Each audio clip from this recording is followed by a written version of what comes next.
اللهم محمدا في جميع أفعاله ومحمد اللهم صل عليه وصحبه وآله صلاة تكون لك رضاء ولحقه أداء. أما بعد، رسول صلى الله عليه وسلم د سیرت 22مه برخه. اوس به دا درته بیان سي چې ابو طالب د بني هاشم څخه یو ټولنه جوړه کړه. که څه هم د حمزه او د عمر رضی الله عنهما اسلام د رسول صلی الله علیه وسلم او مسلمانانو په وضع او په حال کې تغییر راوستی او د مسلمانانو حالاتو څه ناڅه فرق وکړي، مګر د ابو طالب په زړه کې بیا هم د مشرکانو څخه په خپل وراره باندې بیره موجوده وه چې د ده څخه به خیانت به ورسره وکړي، په پټه به غدر ورسره وکړي. هغه تېرې سوي واقعې په یاد وي چې یو پلا مشرکانو ورته ویل د وراره څخه دې لاس واخله، او بیا به ویل چې وراره دې د عمار ابن ولید باندې را سره بدل کړه چې موږ یې ووژو. او بیا ابو جهل د ده د وراره د وژلو په نیت باندې هغه لوړ ډبره اخیستې وه. او هغه واقعه هم په یاد وه چې عقبه ابن ابي معیط د ده وراره د سجدې په وخت کې په پټو یا په یو ټوکر باندې تر داسې اندازې خفه کړي چې قریبه وه چې ووژل شي. او بیا د عمر ابن خطاب رضی الله عنه دا هم واورېدل چې هغه د ده د وراره د وژلو دپاره توره رااخیستې وه. ابو طالب په دغو واقعو کې فکر کوئ او د هغو څخه د داسې شر بوی ورته راپورته کېدی چې د ده زړه یې وررېږدوی. او دا خبره د ابو طالب سره ثابته وه چې مشرکان د ده د وراره په باره کې د ده سره غدر او خیانت کوي او د ده د وراره د وژلو قصد او اراده لري. او که د مشرکانو څخه یو نفر د ده پر وراره باندې یو ناګهاني حمله وکړي او ویې وژني، هلته نو بیا حمزه او عمر یا بل څوک څه پیدا ورسولی شي. دغه فکرونه د ابو طالب په زړه او په دماغ کې په یقیني ډول سره ګرځېدل، او دا ټول هم حق ول، ځکه واقعا هم مشرکانو پر دې اتفاق کړی و چې رسول صلی الله علیه وسلم به په ښکاره سره وژنو. او دغه د مشرکانو اتفاق ته الله جل جلاله په دې قول کې اشاره کړې ده. په سورة زخرف 9 نمبر آیت کې فرمایي: اعوذ بالله من الشیطان الرجیم ام ابرموا امرا فإنا مبرمون. یعنی کفارو د رسول صلی الله علیه وسلم په خلاف یو کار جوړ کړی دی او محکم کړی دی، او موږ هم د خپل تدبیر محکم کوونکي یو، ټینګوونکي یو. نو ابو طالب د دغو افکارو په مقابل کې څه وکړل؟ نو خپله کورنۍ چې د بني هاشم او د مطلب اولاده وه دا یې سره راټول کړل. هاشم او مطلب خو دوه ورونه ول چې د عبدمناف زامن ول. نو سره ویې ویل چې موږ او تاسې به ټول باید د محمد صلی الله علیه وسلم ساتنه کوو او مشرکانو ته دا موقع باید چې ور نه کړو چې دته کوم آزار او تکلیف ورسوي. دغه راټول سوي خلکو ټولو که مسلمانانو که کفارو د هغه عربي جوار یا قوم پرستی په سبب دا غوښتنه ومنله، بیل ابو لهب چې هغه د نورو مشرکانو پر طرف سو، او نور ټول په اتفاق سره د محمد صلی الله علیه وسلم د ساتنې او د حفاظت مسؤلیت او ذمہواری پر ځان باندې قبول کړه. اوس نو تر 4 هفتو په لږ یا په کمه موده کې مشرکانو ته 4 لوی حادثې پیښې شوې. اول د قریشو شریف او قوي پهلوان حمزه رضی الله عنه مسلمان شو. دویم عمر ابن خطاب چې معرفي کولو ته ضرورت نشته دا مسلمان شو. دریم رسول صلی الله علیه وسلم د مشرکانو پیشنهادونه او وړاندیزونه د قرآن مجید په آیاتو ورد کړل. څلورم بني مطلب او بني هاشم ټول په اتفاق سره که مسلمانان ول که مشرکان ول د رسول صلی الله علیه وسلم طرفداري او د هغه ساتنه اعلان کړه. مشرکان په حیرت کې شول، او دا هم حق و چې په حیرت کې شي. دوی پوه شو که موږ د محمد صلی الله علیه وسلم پر وژلو اقدام وکړو د مکې شیلې به زموږ په وینو وبهیږي او ممکن چې زموږ نسل به ختم شي. کله چې مشرکانو ته دغه حقیقت ور معلوم شو، نو د رسول صلی الله علیه وسلم وژل پرېښول او یو بل ظلم ته لاس واچول چې تر پخواني ظلمو ډېر سخت او شدید و. هغه داسې چې د ظلم او د عداوت عهدنامه یې ولیکله چې دې ته مقاطعه یا د بندیز یا د اقتصادي انحصار مقاطعه هم ورته ویل کېږي. د قریشو یو ډېره لو ډله سره راټوله سوه او پر دې قسمونه یاد کړل چې هېڅوک د بني هاشم او د بني مطلب سره که مسلمان وي که کافر، او د هغو کسانو سره چې د بني هاشم او بني مطلب سره غني دي خو مسلمانان سوي دي، هېڅ قسم معامله به نه ورسره کوي، نه به ښځه ځین غواړي نه به یې ورکوي، نه به شی ځین رانیسي او نه به یې خرڅوي.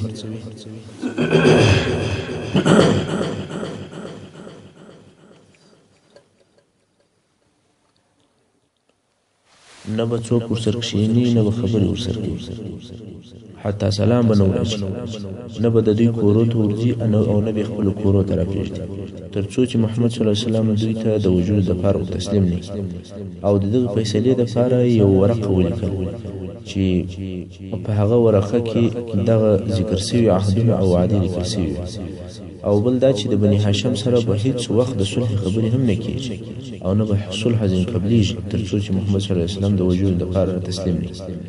دغه ورقه یا تعهدنامه د قریشو ټولو کفارو مشرانو امضا کړه. ابن قیم رحمه الله وایي چې دغه تعهدنامه منصور ابن عکرمه ابن عامر ابن هاشم ولیکل، او څوک بیا وایي چې دغه ورقه نضر ابن حارث ولیکل، خو صحیح خبره دا ده چې دا بغیض ابن عامر ابن هاشم دی ولیکل، او رسول صلی الله علیه وسلم شرا ورته وکوله چې د هغه د شرا په سبب باندې لاس شل. د تعهدنامې یا د مقاطعې په شروع کې داسې لیکل شوي بسمک اللهم، او بیا د تعهدنامې نورې مادې لیکل شوي چې دا پکښې لیکل شوي ول چې هېڅوک به د بني هاشم او بني مطلب او نورو هغو کسانو سره چې مسلمانان شوي دي د رانیولو او خرڅولو معامله نه کوي، نه به شی ځین رانیسي او نه به یې خرڅوي، نه به ښځه ځین غواړي نه به یې ورکوي، او دوی ته به اجازه هم نه ورکول کېږي چې خوراکي مواد د مکې مکرمې د باندې څخه رانیسي، نه به څوک خبرې ورسره کوي او نه به یې کور ته پرېږدي. کامل انحصار او پوره مقاطعه ولیکل شوه. تعهدنامه یې دننه په کعبه شریف کې ودروله. 3 کاله د ابو طالب په شعب ابي طالب کې، نو ابو طالب وبېرېدی چې د قریشو کفار مشرانو د بني هاشم او بني مطلب او د هغو کسانو چې د دوی پر طرف دي پر ضد ډېر ټینګ اتفاق او اتحاد وکړي. نو ابو طالب هغه کسان چې د ده او د رسول الله صلی الله علیه وسلم پر طرف ول سره راټول یې کړ او د مکې مکرمې تر ښار د باندې ووتل. دا د دې لپاره چې دوی سره یو ځای وي او په خپل منځ کې مرسته او تعاون سره وکړي. نو د مکې مکرمې په بل ځای کې واړول چې هغه ځای ته شعب ابي طالب ویل کېږي. دوی هلته یو له بله سره مرسته کوي او په دې امید دي چې دغه راغلې مقاطعه او انحصار به پای ته ورسېږي. آیا د نن ورځې کفار هم د مسلمانانو په مقابل کې دغه رقم کارونه کوي چې یو بل ته اتفاق سره کوي، مسلمانانو ته یو لاس وي؟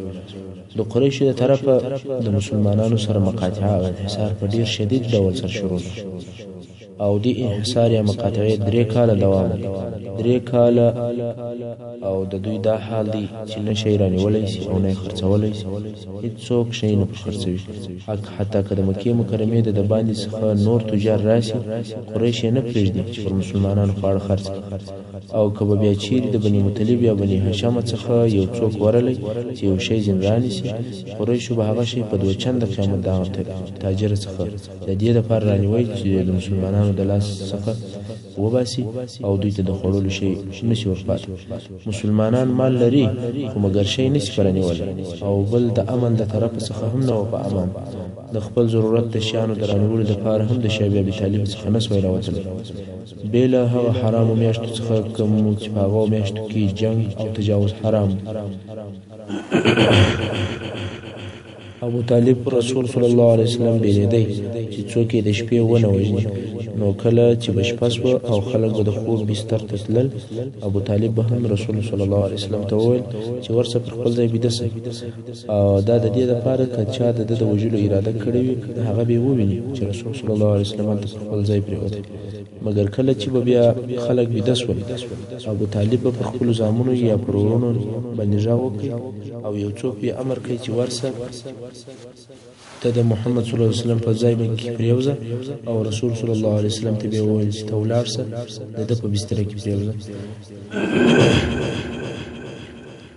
یا خو په خپل ابو طالب د رسول الله صلی الله علیه وسلم په بستر کې پریوتی. کله چې د مسلمانانو او د دوی د کومکیانو خپل خوراکي مواد خلاص ول او نور نشي رانیولای، نو په مسلمانانو او هغه کسانو چې د دوی مرسته کوله لوږه شروع شوه. داسې کاختي او نستي جوړ شو چې د لوږې په سبب د درختو او د ونو پاڼې خوړلې. نور قریش د مسلمانانو او د هغو د کومکیانو د کوچني ماشومانو پر لپسې ژړا او نارې چغارې او بغارې اورېدلې چې د لوږې په سبب به دې کوچنیانو په همیشه ژړا سره ژړل، خو زړه نه پرسوځل کېدی بلکې خوند به پر اخیست. لکه نن ورځ چې هم د دنیا ټول کفار د فلسطین د کوچني معصوم او شهیدانو نندارې کوي او خوند پر اخلي. او هلته په قریش کې څو نفره ول چې زړه یې غوښتی چې د بني هاشم او د نورو سره د هغو د دوستیو په سبب چې د دوی سره یې درلودې مرسته وکړي، ځکه ځینو قریشو د بني هاشم یا نورو سره پخوانۍ دوستي او قرابتونه درلودل، د ښځو له طرفه یې دوستۍ درلودې، نو د هغو دوستیو په سبب په دغه مقاطعه او انحصار نه ول راځي، مګر په وسه یې هم څه نه ول کړی. نو به د موقع په وخت کې د نور قریش په پټه څه خوراکي مواد وروړل چې د هغې جملې څخه یو هم حکیم ابن حزام. حکیم ابن حزام د قریشو د مشرانو څخه یو مشر او تر دغه وخته نه و مسلمان شوی. د زړه غوښتل چې د بني هاشم سره د دغې تنګسیې په وخت کې مرسته وکړي، ځکه یو خو د مور د طرفه د بني مطلب سره دوستي درلوده او بل خو د اجر او د تنها د عامه وه. دغه حکیم یو ورځ څه خوراکي مواد پر یو اوښ بار کړي دي چې شعب ابي طالب ته یې وروړي، خو په لار کې ابو جهل ولید. ابو جهل ورته وویل له خیره یا حکیم. حکیم وویل دا زما کار دی، هر چیرې چې ځم. ابو جهل ته محمد صلی الله علیه وسلم او د هغه ملګرو ته خواړه وروړي. حکیم وویل دا زما کار دی، هر چیرې چې وړم. د دې امت فرعون ابو جهل وویل یا دا ستا کار نه دی، والله نه دې پرېږدم، ته مسلمانانو ته خواړه وروړي. او د ده په منع کولو باندې شروع. دوی په دې کشمکش کې دي چې د قریشو د مشرانو او د ساداتو څخه یو بل نفر چې نوم یې ابو بختري ابن هشام دی، او دا هم د مسلمانانو سره همدردي لري، که څه هم د ده همدردي د اسلام او د ایمان سبب نه وه، بلکې د دې همدردي سبب هم قومیت او نسب و. خو دغه ابو بختري رالی ول پر څه مو شخړه او جنجال دی. حکیم وویل زما سره دغه بار راسره دی او غواړم چې هرې خواته چې زما زړه وي هغې خواته ولاړ شم، مګر ابو جهل مې نه پرېږدي، د ده یې په مات شم. ابو جهل وویل یا دی غواړي چې دغه خواړه محمد صلی الله علیه وسلم او د هغو ملګرو ته یوسي. ابوالبختري وویل حکیم د قریشو د مشرانو څخه یو مشر دی او ته هم یو مشر یې، نو دی آزاد دی، هر چیرې چې ځي ولاړ دي، ته حق نه لرې چې منع کړې. اصلا مکې مکرمې یو عمومي مشر نه درلودی، هر مشر د خپل قوم او د خپل کورنۍ مشر، مګر ابو جهل که څه هم د خپل قوم بني مخزوم مشر و، خو د زړه غوښتنه او ارزو یې دا وه چې د ټولې مکې مکرمې مشر شي. مګر څنګه چې قریش شاخ او پشه پشه او هر شاخ ځان ته مشران درلودل، هغه نورو مشرانو د ابو جهل اطاعت نه کوئ او نه یې د ځان مشر بلل، نو ځکه ابوبختري ورته وویل حکیم هم یو مشر دی، هر څه چې زړه غواړي هغه دی. ابو جهل وویل یا نه پرېږدي. ابوالبختري ته قهر ورغلی او ته څوک یې چې نه پرېږدې؟ ابو جهل وویل نه پرېږدم. ابوالبختري پورې وویل. د ابوالبختري ورسره حملې پرې وهل شروع شو، څو په آخر کې ابوالبختري پر زور شو او حکیم ابن حزام هغه خپل بار د اوښ بار یې د مسلمانانو طرف ته ورسوه. همدارنګه د قریشو ځینې نور مشران کوم چې د ابو طالب یا د بني عبدالمطلب سره دوستۍ درلودلې، څه خوراکي مواد به مسلمانانو ته په پټه وروړل، مګر دغه خوراکي مواد چې مسلمانانو ته په پټه وروړل کېده دا د دوی نه بسېدل، ځکه دا لږ خواړه او هغه کسان چې په شعب ابي طالب کې اوسېدل ډېر او په لسهاوو نفر وو، نو خود د مسلمانانو او د دوی پر طرفدارانو لوږه غالبه شوه، تر داسې اندازې چې یو د دوی څخه وایي چې یوه شپه د حاجت د ادا کولو لپاره د خپل ځای څخه څه ګوښه او ډېرې ولاړم، هلته مې یو اواز واورېدی چې باد یو شی ښوروي. بیا پسې وګرځېدم چې کله ښه پسې وګرځېدم د یو مړه سوي اوښ د پوست یو ټوټه ده او هغه مې پیدا کړ. دغه پوست مې راواخیستی او پرې مې ولی، بیا مې وایښوی او بیا مې وخوړ. تاسې فکر وکړئ چې یو انسان د لوږې د لاسه دې حال ته ورسېږي چې د مړه اوښ پوست او د درختو پاڼې خوري. هغه هم یوه ورځ نه بلکې په کلو یې دا حال. دا څومره سخت ژوند دی. مګر یوازې مسلمانان نه بلکې هغه کسانو چې د مسلمانانو سره قرابت او همدردي درلودل هغه هم 3 کاله پر لپسې دغه لوږه وګالله. 3 کاله پر لوږه، پر بیره د خپلو کوچني اولادو او معصوم ماشومانو پر ژړا باندې چې د لوږې د لاسه بېژړل، دا باندې صبر کوئ او دا تحمل کول او زغمل. دا هم د مسلمانانو دپاره د صبر او د مقاومت یو امتحان و. مسلمانانو پر دغه تکالیف او مشکلاتو او زحمتو او ازارو باندې صبر وکړ او په دغه سخت امتحان کې په همت او په مړانه سره کامیاب شول. اوس به دا درته وویل شي چې د دغه تعهدنامه او یا د دې مقاطعې ماتېدل څنګه وشول. نو پوره 3 کاله پر دغه حال باندې تیر شول، څو د بعثت د 10م کال د محرمې په میاشت کې دغه تعهدنامه او انحصار مات شو. د هغه د ماتېدلو سبب دا و چې په قریشو کې ځینې کسان په دغه تعهد او انحصار باندې راضي ول او ځینې یې ناراضه ول. نو هغه کسان چې په دې انحصار نه ول راضي، هغو د دغه تعهدنامې د ماتېدلو لپاره کوښښ وکړ.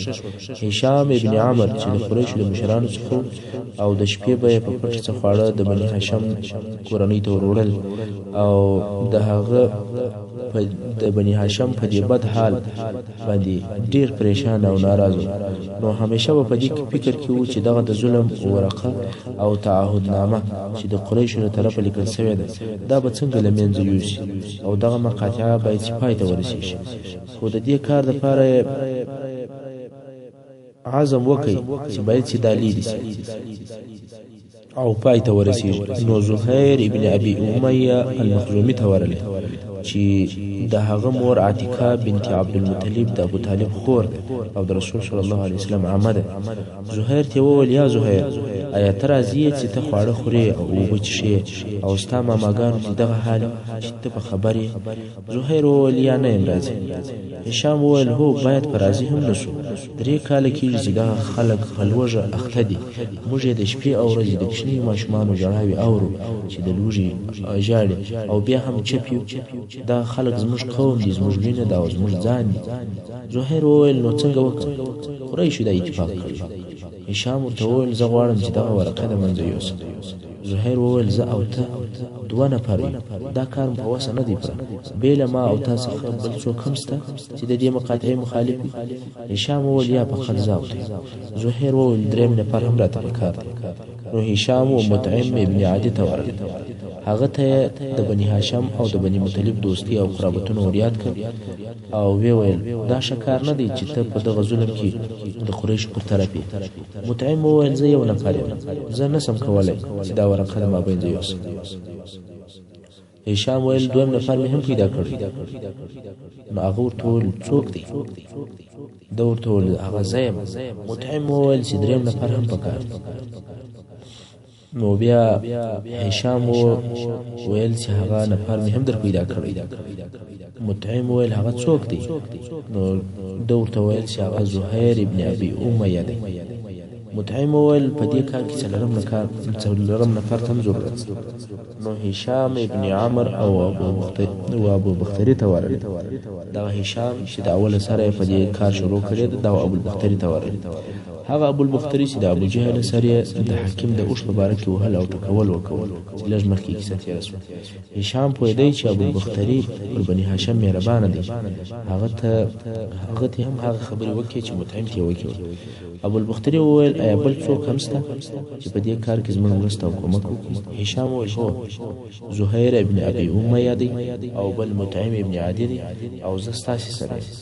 ابو البختري وویل 5 نفر ته هم ضرورت شته چې 500 نو قوت به مو زیات شي. نو بیا د هشام را روان شو و زمعه ابن الاسود ابن المطلب ته ورغلی. د هغه سره یې خبرې وکولې. د بني هاشم قرابتونه یې وریاد کړل، د هغو حقوق یې ورته بیان کړل او ورته ویې ویل په دې حال کې چې دوی دي په دې ته راځي چې دوی د لوږې څخه مړه شي. زمعه وویل ایا دغه کار ته چې ته ما وربولې بل څوک هم راسره شته؟ هشام وویل هو، د هغو نورو ملګرو نومونه یې ور یاد کړل. زمعه وویل هو، اوس صحیح دی.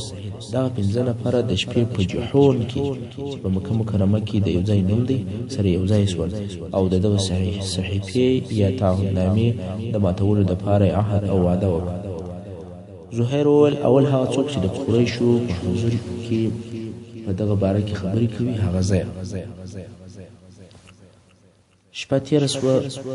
په سهار کې د قریشو مشران او سرداران او نور قریش د کعبې شریفې په شاوخوا د خپلو مجلسو په ځایو کې ناست دي چې زهیر د کوره راووتی، ښایسته او ګران قیمته لباس یې اغوستی دی. پر کعبه شریفه یې طواف وکړ او بیا خلکو ته یې مخ راواړوه.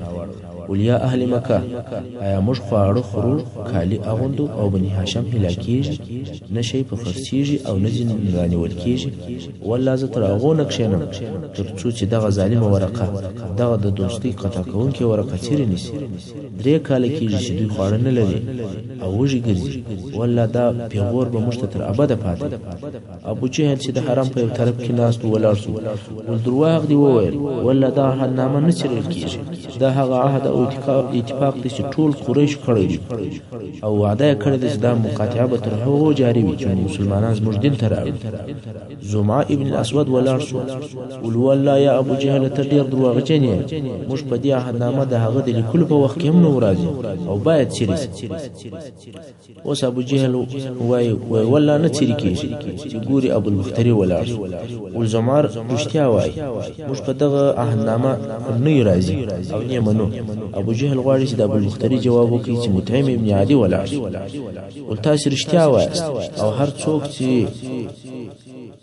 د دې خبرې مخالفه خبره کوي هغه درواغ وایي.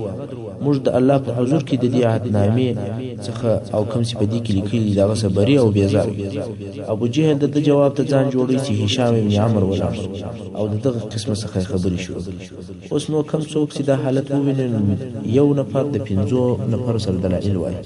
ابو جهل وایي دا عهدنامه باید چې نسي ماته او مقاطعه باید چې نور هم دوام ولري، مګر دوی 5 نفر که څه هم څوک د دوی پر طرف نسته، خو دا 5 نفر د منظم دي، شاوخوا سره ناست دي او د مخه یې پلان جوړ کړی دی. 5 منظم نفر کولی شي چې 5 غیر منظمو نفرو غالب شي. ابو جهل عاجزه پاتې شو چې د یوه جواب کوي یا بل کې راوغورځېږي، د بل جواب کوي یا بل کې راوغورځېږي. ول دا پلان ابو جهل وویل دا پلان د شپه کې جوړ شوی بیا له دغه ځایه په بل ځای کې مشوره او اتفاق سره. د دغه خبرو په وخت کې ابو طالب د حرم شریف یو طرف ته ناست او دا خبرې اوري. ابو طالب ولی او د چیش لپاره دلته راغلی، هغه خو په دې موضوعاتو نه خبر. د هغه د راتلو سبب بل شي، هغه دا چې الله جل جلاله خپل رسول صلی الله علیه وسلم ته د دغه صحیفې یا ورقې په اړه کې داسې معلومات ورکړي چې په هغه عهدنامه کې ټول هغه ځایونه چې په هغه کې ظلم او د وسیله رحمي پرې کېدل لیکل شوي دي هغه ټول وینو خوړلي دي، بې له هغه ځایونو څخه چې په هغه کې د الله نوم لیکل شوی. رسول صلی الله علیه وسلم دا خبر خپل اکا ابو طالب ته وویل. ابو طالب ورته وویل ایا ستا رب ته په دې خبر کړی؟ رسول صلی الله علیه وسلم مبارک ورته وویل هو. نو اوس ابو طالب د څو نفرو سره راغلی چې دا خبر قریش ته وویل. د مخه تر دغه مناظرې او د مناقشې او تر دې سوال جواب ابو طالب ځینې قریش ته دا خبر وویل چې زما وراره دغسې او دغسې راته ویلي او هغه هیڅکله دروغ نه وایي. اوس تاسې وګورئ که خبره دغسې وله لکه هغه چې وایي نو ویښ سئ او دغه خپل بد او ظالمانه عمل پرېږدي او والله تر هغو به در تسلیم نه کړو چې یو نفر مو پاتې وي او که هغه خلاف ویلي وي نو زه به تاسې او دی سره پرېږدم، بیا نو څه چې مو خوښه وي هغه ورسره وکړئ. قریش وویل ښه او د انصاف خبرې دې وکړه، خو د مخه تر دې چې پر دغه موضوع خبرې وشي هغه بله خبره شروع شوه. پس له هغه چې د هغه 5 نفرو او د ابوجهل په منځ کې هغه سوال او جواب وشو، مطعم ابن عدي کعبې شریف ته ننوتی چې هغه عهدنامه راواخلي او څیرې کړي. ویې لیدل چې عهدنامه ټوله وینو خوړلې ده، بې له هغه ځایه چې باسمک اللهم یو بل هغه ځای چې د الله نوم هلته لیکل شوی هغه پر خپل حال پاتې ده، نوره ټوله عهدنامه وینو خوړلې. له دغه وخته دغه عهد او اتفاق او انحصار او بندیز مات شو. رسول صلی الله علیه وسلم او د ټول ملګري د شعب ابي طالب څخه راووتل او خپل کور ته لاړل. دلته کفارو بیا د رسول صلی الله علیه وسلم د نبوت د علامو څخه یو ډیره لو علامه ولیدل چې هغه د عهدنامې په حال خبرېدل ول. مګر لکه څنګه چې الله جل جلاله فرمایي په سورة قمر 2 نمبر آیات کې: اعوذ بالله من الشیطان الرجیم وَإِن يَرَوْا آيَةً يُعْرِضُوا وَيَقُولُوا سِحْرٌ مُسْتَمِرٌ. که کفار د الهي قدرت یو دلیل وویني مخ ځینې اړوي او نه مني او وایي دا سحر دی. کفارو هم دلته د نبوت لوی دلیل ولیدی مګر منه نه. نور هم په کفر کې نور کفر پسې زیات شو. دغه مقاطعه او بندیز پس له 3 کاله په دغه شکل سره پای ته ورسېدی. مګر دغه موده ډېر سخت او مشکل ژوند و. 3 کاله پر لپسې ټول مسلمانان او د دوی دوستان یا طرفداران هغو ته دغه لوږې او د ماشومانو ژړاوې اورېدل کېدې او دوی زغملې او صبر یې وکړ. د رسول صلی الله علیه وسلم ژوند په دغه ټول تیرسو قسم قسم ازارو او پرلپسې لوږو او په سپکو او نالایق خبرو باندې تیر شو. د رسول صلی الله علیه وسلم د اهل او د متابعینو پرلپسې زهیرول او عذابونه ورکول او بیا د دنیوي امورو لکه پیسې، امریت او داسې نور بشري خواهشات د هغو پیشنهادونه هم ورته وسول. خو رسول صلی الله علیه وسلم د دې ټولو شیانو څخه هیڅ شی دې ته تسلیم نه کوي چې خپل دعوت پرېږدي او د اسلام هغه پرمختګ او د اسلام اظهار هغه پرېږدي. بیا یې خپل دعوت او خپل سلسلې ته دوام ورکړی. محترم اورېدونکو، څنګه چې وخت پای ته رسېږي زموږ پاته برخه د سیرت په راتلونکي حصه کې واورئ. صلی الله تعالی علی خیر خلقه محمد و آله و اصحابه و اهل بیته اجمعین.